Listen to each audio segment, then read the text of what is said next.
नाज़रीन किराम अस्सलामु अलैकुम वरहमतुल्लाहि वबरकातुहू।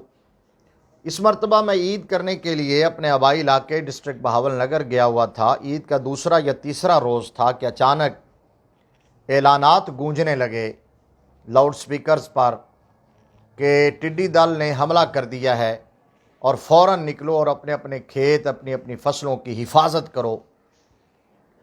टिड्डियों के लश्कर फ़लाँ गांव तक पहुँच आए हैं। तो उस वक़्त किसान ज़मींदार अफरा तफरी के आलम में अपने खेतों की तरफ और फसलों की तरफ दौड़ते हुए नज़र आया, और उनके अंदर मेरा भाई भी शामिल था।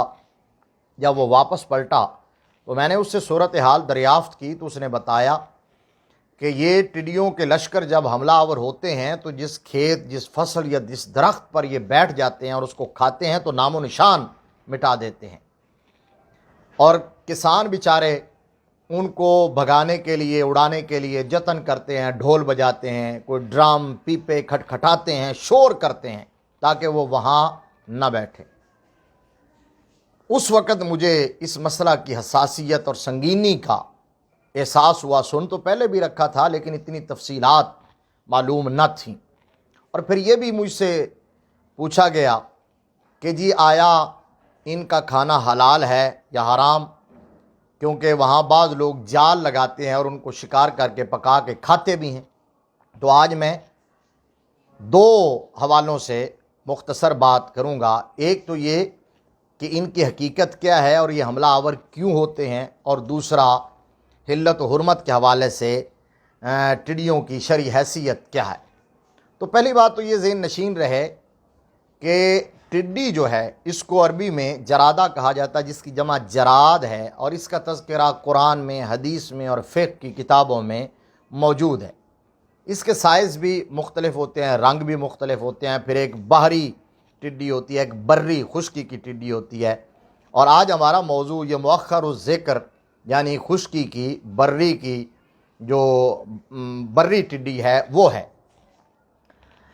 अब ये हमलावर क्यों होते हैं और इनकी असलियत क्या है, तो याद रखिए कि ये अल्लाह के लश्करों में से एक लश्कर है जिसके बारे में कुरान कहता है वमा यअलमु जुनूदा रब्बिका इल्ला हू, कि अल्लाह के लश्करों को सिर्फ अल्लाह ही जानता है। कुरान पाक में सूरह आराफ में इस लश्कर का तज़किरा मिलता है। अल्लाह तबारक व तआला ने इरशाद फरमाया फ़ारसलना अलैहिमुत तूफ़ाना वल जरादा वल कुम्मला वद्दफ़ादिया वद्दम आयाति मुफ़स्सलात फ़स्तकबरू व कानू कौमम मुजरिमीन। फरमाया हमने फ़िरौन और फ़िरौनियों पर तूफ़ान भेजा, हमने टिड्डियाँ भेजी, हमने जुएँ भेजी, मेंढक भेजे, खून हमने भेजा। फरमाया ये वक्फ़े वक्फ़े से उन पर निशानियाँ आती रहीं, लेकिन वो नाफरमान और मुजरिम कौम थी। अब इस आया करीमा से और उसलूब से और अल्फाज से पता चल रहा है अरसलना, हमने भेजा, तो इसका मतलब ये अल्लाह के भेजे हुए लश्करों में से एक लश्कर है। और नबी रहमत सल्लल्लाहु ताला अलैहि वसल्लम से भी जब पूछा गया इनके बारे में, यानी ये हर दौर में हमला आवर होते रहे और गौल दर गौल, जत्था दर जत्था इसी तरह के लश्कर इनके पूरी तारीख़ है इनकी। कभी कभी ये दरमियान से गायब हो जाते हैं, फिर आना शुरू हो जाते हैं। तो आका अलैहिस्सलातु वस्सलाम से जब पूछा गया तो आपने फरमाया था, आका अलैहिस्सलातु वस्सलाम ने, अक्सर जुनूदिल्लाह, ये अल्लाह का सबसे बड़ा लश्कर है। अब सवाल यह है कि अल्लाह अपना लश्कर अपने मुती, फरमाबरदार और मानने वालों के ख़िलाफ़ तो नहीं भेजता, ज़ाहिर है अपने नाफरमान बंदों के ख़िलाफ़, मुनकरीन के ख़िलाफ़, जो बागी हैं उनके ख़िलाफ़ भेजता है। तो जब मुसलमानों की फसलों और खेतों में ये लश्कर आते हैं और उजाड़ के रख देते हैं तो फिर हमें गौर करना चाहिए कि कहीं हम नाफरमानी के मुर्तकिब तो नहीं हो रहे, मासियत के मुर्तकिब तो नहीं हो रहे। और यकीनन ऐसा ही होता है कि अल्लाह तबारक व ताला ने ज़मीन की पैदावार में जो अपना हक़ रखा है उशर की सूरत में या निस्फ़ उशर की सूरत में, माल में जो उसने अपना हक़ रखा है ज़कात की सूरत में, हम दयानतदारी से वो अदा नहीं करते और उसके अंदर कोताही करते हैं, तो इस तरह नाफरमान ठहरते हैं। और फिर अल्लाह तबारक व ताला अपने ये लश्कर भेजता है हमें इबरत सिखाने के लिए, हमें नसीहत देने के लिए। एक वाक़या मशहूर है कि पहली जंग अज़ीम में टिड्डी दल का हमला हुआ था और उसने फसलें तबाह कर दी और कहत पड़ गया, बहुत सारे लोग मौत का शिकार हो गए। तो एक शख्स था जिसकी فصلیں محفوظ رہیں، جس کے کھیت اسی طرح ہرے بھرے لہلہاتے رہے، سرسبز و شاداب اور محفوظ تھے۔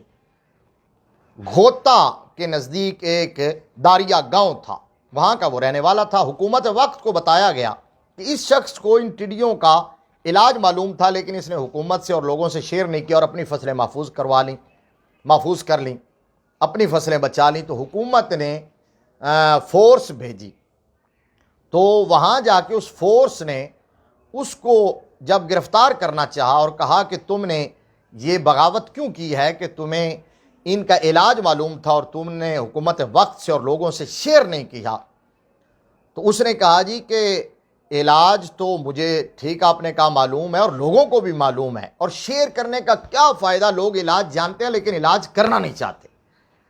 تو اس وقت اس فورس نے اور فورس کے جو سپاہی تھے انہوں نے پوچھا کہ کیا مطلب علاج کرنا نہیں چاہتے، وہ علاج کیا ہے؟ اس نے کہا علاج ہے زکوٰۃ۔ تو انہوں نے کہا کہ ٹڈیوں کو کیا پتا کہ اس فصل کی زکوٰۃ ادا کی گئی ہے یا اس کی زکوٰۃ نہیں ادا کی گئی؟ کہا جی وہ سب جانتی ہیں، تجربہ کر کے دیکھ لو۔ وہ ٹڈیاں پکڑ کے اس کے کھیت میں چھوڑتے تو وہ وہاں سے بھاگ جاتے۔ اس کے بعد اس شخص نے آنے والوں کو یہ حدیث سنائی اور کہا کہ آقا علیہ الصلوۃ والسلام نے فرمایا ہے اپنے مال کی حفاظت زکوٰۃ سے کرو، مریضوں کا علاج صدقے سے کرو، اور بلاؤں کی لہروں کا استقبال اللہ کے سامنے عاجزی سے کرو۔ اب سوچنے کی بات یہ ہے کہ ہم کہاں عاجزی کرتے ہیں، کہاں انکساری کرتے ہیں۔ ہم تو کہتے ہیں کہ ہم نے ان وباؤں سے، ان بلاؤں سے، ان مصیبتوں سے، آفتوں سے، اللہ کے عذاب سے لڑنا ہے، ڈرنا نہیں ہے، ہم نے مقابلہ کرنا ہے۔ حالانکہ کون بندہ ہو سکتا ہے جو اللہ کے بھیجے ہوئے لشکروں کا مقابلہ کرے؟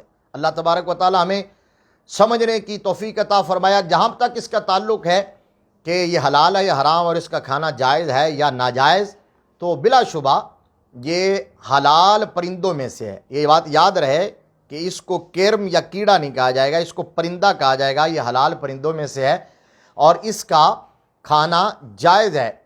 میڈیکل کے طب کے ماہرین تو بہت سارے غذائی فوائد اس کے اندر گنواتے ہیں، اور نبی رحمت صلی اللہ تعالیٰ علیہ وآلہ وسلم نے فرمایا تھا کہ مالم یحرم فہو لنا حلال۔ سنن نبی داؤد شریف کی حدیث ہے، فرمایا جب تک اس کی حرمت کا حکم نہیں ہے تو یہ ہمارے لیے حلال ہے، اور فرمایا لا آکلہ ولا احرمہ، میں کھاتا تو نہیں ہوں لیکن اس کو حرام نہیں کہتا۔ تو نبی رحمت صلی اللہ علیہ وسلم نے اپنی نفاست طبع، اپنے مزاج کے مطابق تناول نہیں فرمایا لیکن اس کو حرام قرار نہیں دیا۔ صحیحین کی حدیث ہے، متفق علیہ، بخاری اور مسلم کی۔ حضرت عبداللہ بن ابی اوفیٰ رضی اللہ تعالیٰ عنہ روایت کرتے ہیں کہ ہم نے آقا علیہ الصلوۃ والسلام کے ساتھ 7 غزوات میں شرکت کی اور وہاں ہم نے ٹڈیاں کھائی ہیں۔ اللہ کے نبی حضرت یحییٰ علیہ الصلوۃ والسلام کے بارے میں یہ روایت ملتی ہے کہ وہ ٹڈیوں کا گوشت اور پھلوں کا گودا استعمال کیا کرتے تھے۔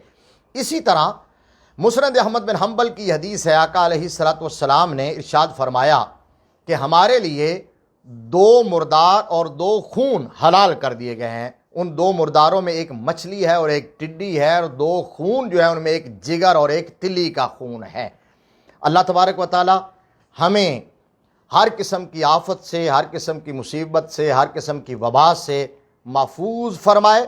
اور آخر میں اس کا آسان حل، پہلی بات تو یہ ہے کہ یہ حکومت کا کام ہے۔ حکومتیں ہر دور میں ایسے اقدامات کرتی ہیں، لوگوں کے پاس اتنے وسائل پرسنلی نہیں ہوتے کہ وہ معلومات حاصل کر سکیں اور ان کا سد باب کر سکیں۔ یہ حکومتوں کا کام ہوتا ہے۔ قازقستان کی حکومت کے بارے میں یہ پتہ چلا کہ وہ ہر سال 1,18,00,000 صرف ان ٹڈیوں کے سد باب پر صرف کرتی ہے۔ تو پاکستان کی حکومت کو بھی اس حوالے سے ہمیشہ الرٹ رہنا چاہیے اور کسانوں کے ہیلپ کرنی چاہیے۔ کسان بھائیوں سے یہ درخواست ہے کہ آپ ان کو اڑانے کے لیے یہ جو نسخہ استعمال کرتے ہیں، ڈھول بجاتے ہیں یا ڈرم یا پیپے کھٹکھٹاتے ہیں، اس کی بجائے ایک آسان اور آزمودہ نسخہ ہے کہ آپ اپنے کھیت میں جب ایسا وقت آئے تو پہنچ جائیں اور وہاں کھڑے ہو کر بلند آواز سے اذان دیں، بلند آواز سے اذان دیں۔ اور دوسرا یہ